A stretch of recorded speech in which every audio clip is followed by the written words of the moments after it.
What you see on Netflix, on TV shows, on political news is not caring, and it's not assertive.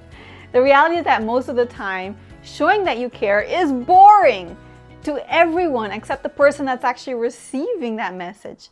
It's not going to increase TV revenues, but it's going to increase your team's overall happiness, engagement, and performance. And you don't need to host fancy parties and give out fancy gifts to make your team feel cared for. You don't even need to give them a raise, a bonus, or a promotion.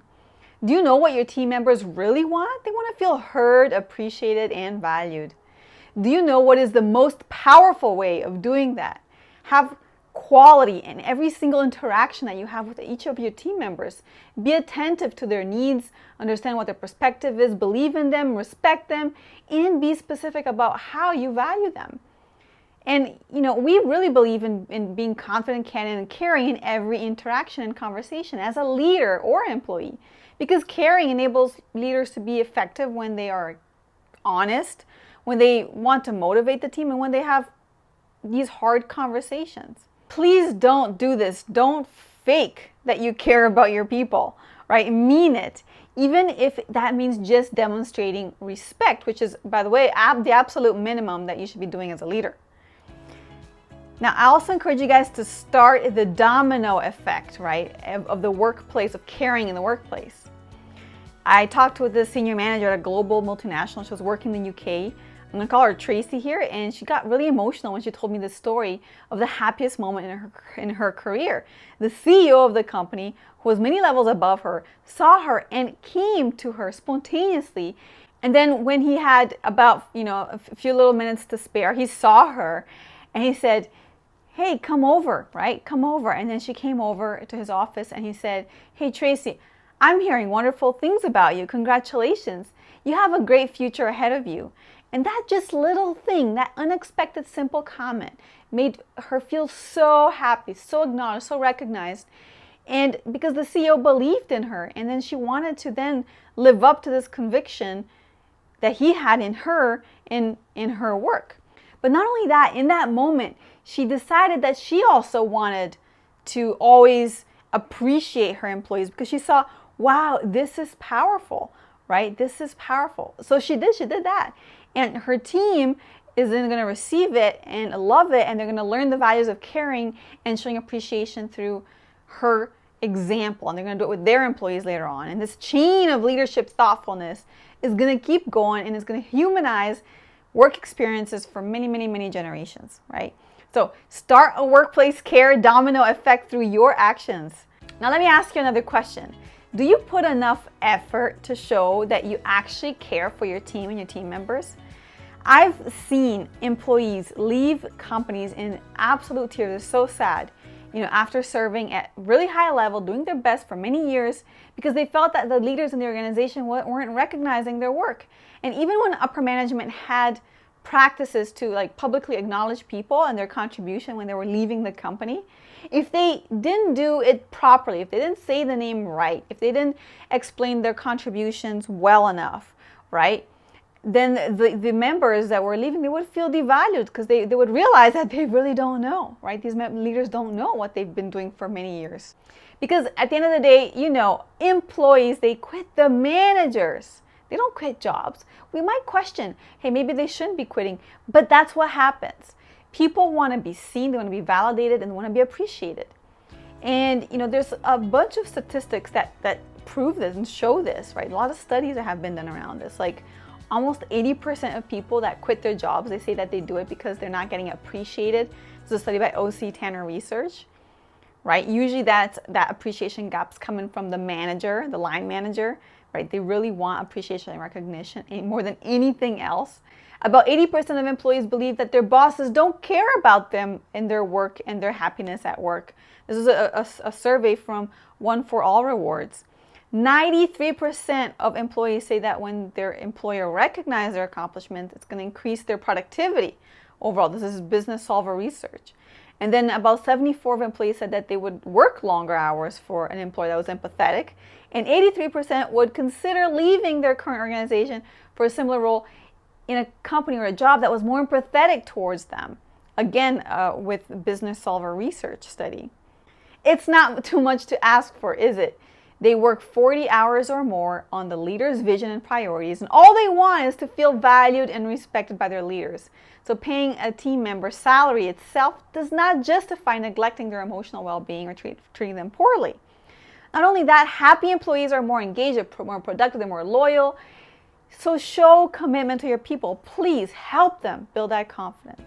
Also, how can you find out if your people, right, feel like you care for them? Well, look at their, if you have engagement scores, look at that, or ask to do some engagement activities, surveys. Look at how your employee turnover, if it's very high, that's not a good sign. How motivated are people to work, and how open are they to constructive feedback from? Because generally employees that don't receive constructive feedback very well, they might not feel like you or the person who's giving that feedback cares. It's really important to show that you care in hard conversations, right? And it doesn't, and showing that you care about people does not mean that you're gonna avoid hard conversations. You gotta lean in onto your extra super caring when you have hard conversations.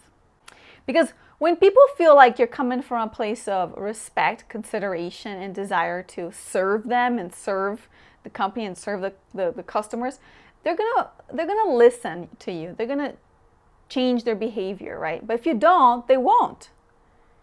Right? So what can you do in hard conversations to show that you care? I'm gonna give you 5 tips, okay?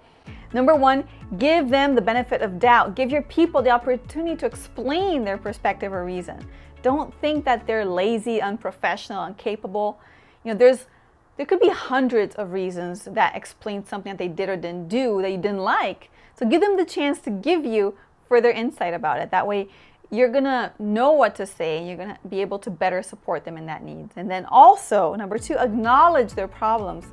Because everyone has different skill sets. While something may be pretty easy to you, it could be hard for somebody else, right? So acknowledge their problems, even if you don't understand it at first. Acknowledge by listening to what they have to say, rephrase it, show that you heard their struggle. You can say like, I hear you. Are you feeling overwhelmed and don't understand, the importance of this work that I asked you? Is that right? Number 3, start with intention. Before people really listen to your message or what you have to say, they need to know that you have a good intention, right? Explain your intention to them. Maybe the intention is around the customer or the team or whatever it is, right? Explain the intention before saying no, before giving negative feedback, before sharing bad news. You could say, hey, I really want you to be successful and respected by the rest of the team. That is why I'm going to share this. Number 4, end with appreciation. So after a really hard conversation, keep showing that you care. Appreciate the work that they've done, right, so far. Appreciate their willingness to collaborate or even their commitment to change behavior, to change something. And don't take their efforts for granted, even if you don't like their attitude or behavior, right? Treat them with absolute respect and consideration. Give them the opportunity to change, and then you can make the right decision, right? Even if it's a hard decision. And then finally, check in and follow up with them, right? Once you've learned about their struggles, you've understood the situation, after you ask them to do something, make sure that you check in and follow up regularly.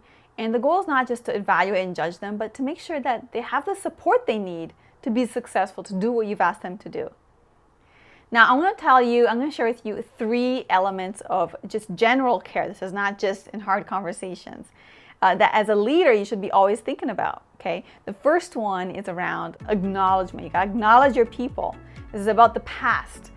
They wanna feel validated, they wanna feel heard, and they're gonna resent leaders that make them feel invisible because they wanna be noticed, valued, seen, recognized for what they say, do, and who they are. Number 2, you're gonna wanna empower your people. This is about giving employees the confidence to move forward. This is forward looking. Because when you empower your team, you give them agency, they're able to take more risks. They accelerate their learning curve and they feel more motivated overall. And then finally, as a leader, embody high values and integrity.